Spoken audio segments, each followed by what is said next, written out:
All right, welcome to my tarot reading. So this is called a four-door window spread. It's the most basic, common spread out there. It's the format. It's the name of the format of the tarot spread, and it's the one I know best. So I'll read it in terms of, how I think it applies to you based on what you told me. Okay, so first is the Four of Pentacles, starting in this corner. So this card represents that you're holding on to something. That's usually what this card represents. You'll notice the woman in it. She's got her hands on the pentacle. Her fingers are curling around it. Her whole body is bent around it. She's looking at it very intently, very, very interested in it, very attached to it, almost covetous looking. It's like something she doesn't want to let go of because she doesn't want other people to have it. And it means that you usually have something you're holding on to that you need to let go of because it's not a healthy attachment. That's what that represents. That's what you can even see in the card. And then directly above that is the Moon card. So this is considered a card of illusion, mystery, deception. Usually you'll see in the card is a ghost. Well, she's not. It's not. She looks like a ghost anyway. She's very ethereal looking, almost see-through. This represents secrets, basically. It represents hidden truths, obscured truths. This could represent truths that you're keeping from yourself. It could be secrets that others are keeping from you. But in every situation, it represents secrets that you need to find out about. They could be financial secrets. They could be secrets about relationships, secrets about family. But they're tied to you because that's their position in the spread. And then next to you is the Eight of Swords. This represents, you can see in the picture, this represents confinement, a lack of liberty, restriction. So you'll see the Eight of Swords. She's surrounded by the 8 swords in the back, on the sides even, and then in the front she's bound by rope. It represents somebody who feels the walls are closing in around them, basically, attacked from all sides, hounded, but it's not necessarily a rational perception that they have. You'll see she's blindfolded. It could be almost a paranoid sort of perception that they're being restricted. They have almost like a slight paranoia that they're being confined, or that they're being controlled or abused, whatever they seem to believe. But that's what that is. And then is the Page of Pentacles. So this is a card that is upside down because it was drawn in the reverse position. So that just means it has a different meaning than when it's in the neutral position. So this represents a person who's usually naive, childlike. You'll see it's not a bad thing or a good thing. It's a neutral card usually. You'll see the page. She's got her hand under her chin and she has a pentacle in her other hand, like she's curiously looking at it, wondering at it, almost looking at it through the eyes of a child, like it's the first time she's ever seen it in her life. And that represents somebody who's young, not or maybe very youthful in their mind, immature. They might be like silly or foolish, limited prospects in life, that sort of thing.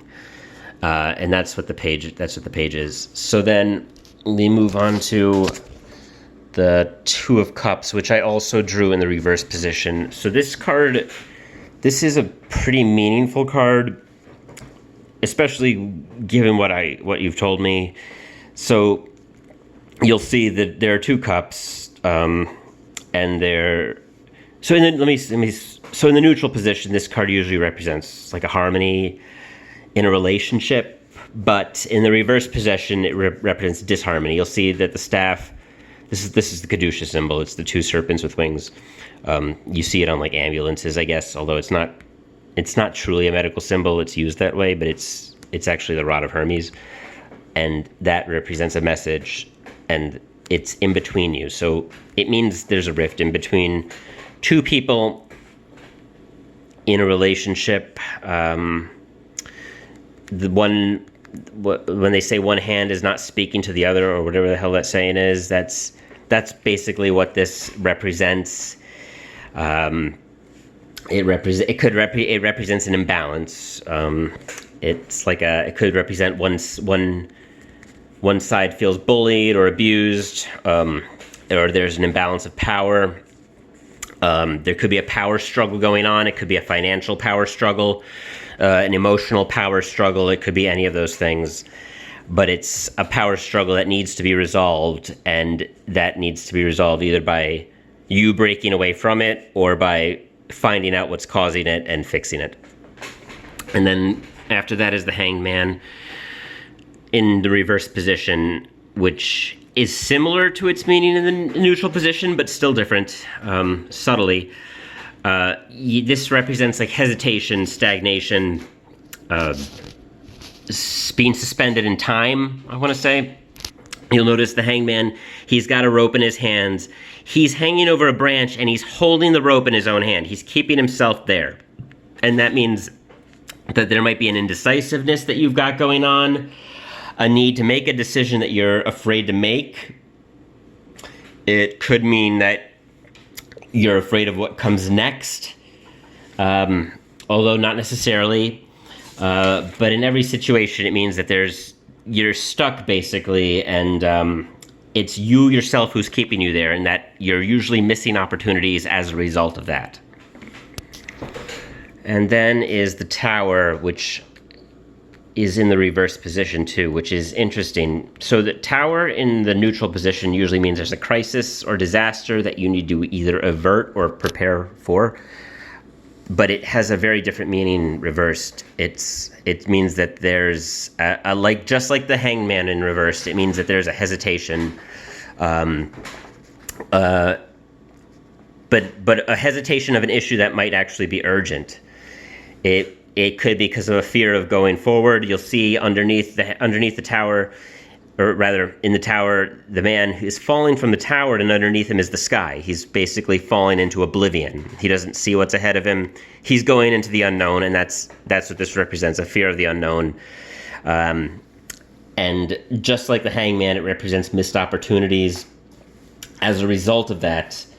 And it usually means that you're having trouble going forward. You need to just step into the unknown. Even if it's unknown, you just have to hold on to the things closest to you that the whole things that you believe, and just step forward and go into that, even though what lies ahead might actually be oblivion. You just don't know, but it represents the need to go forward. Otherwise, you're just going to be like the Hanged Man. And then the Magician. So this is a positive card.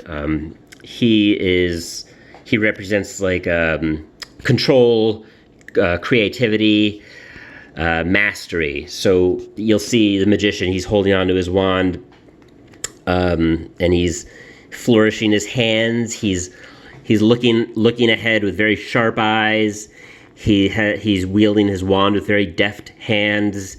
He's got control of things. He's very confident, and that is a symbol that you have everything that you need to make the right decision and make the outcome of it the way you want it, more than you think you have. It means that you have more control over the decision-making process and the outcomes of that decision than you recognize. You'll see the Magician has his confidence, which is what you need to have. He's got control, he's got mastery, he's got skill, and that just means, that you have all the resources you need at your disposal. You just have to believe in yourself, and you have everything you need to make the right decision, and you shouldn't hold back from doing that because you have everything necessary to resolve the issues. You just need to be brave enough to do the right thing. and actually stand by it. And that's what that is.